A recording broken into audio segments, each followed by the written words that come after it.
Let's end with one thing we should have perhaps asked at the beginning. What was it that you think, what was the climate that made it important for STLHE to be created? What was the need?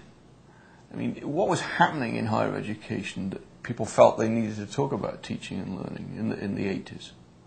I don't have a real good handle on that. I know what brought the society together, or what created it. I think there were a lot of offices, so these are like teaching support services or instructional development centers, with a lot of fairly new people who didn't have models, who didn't have a history, who didn't have a structure so everybody was struggling, I think, roughly the same. There weren't a lot of well-established ways of doing this work.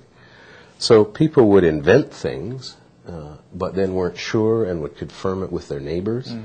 And I think it's because it was new. There weren't well-established models. And people really valued the collaboration. So that's what got the group going. But I don't know what, I think UPID probably triggered. UPID was the Ontario University's program for instructional development, and it was a government initiative, and they provided some funding to institutions to start this kind of work, and it was earmarked or targeted money. So that was part of it. Yes, I mean, I think that what you got was the big expansion of the system, so there was a bigger concern about teaching because we had far more students. Then these instructional development centers were created, and hence you had the recognized need for people to communicate and talk and exchange ideas.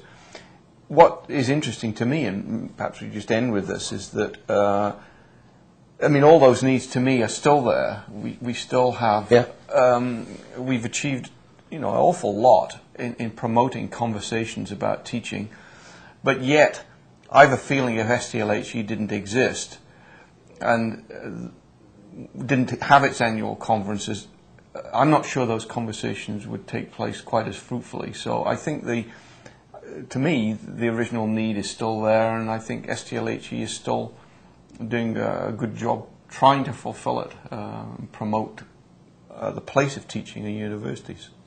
Yeah, and even more so today, because the institutions are growing. I don't know about other institutions in Canada, but in the last 5 years, MAC it's very similar to the late 70s, with institutions getting larger rapidly. And MAC has added probably 25-30% of its faculty are new in the last 5 years. So there's that growth again. There's that expansion again. I think STLHE's got an even more important role to play today.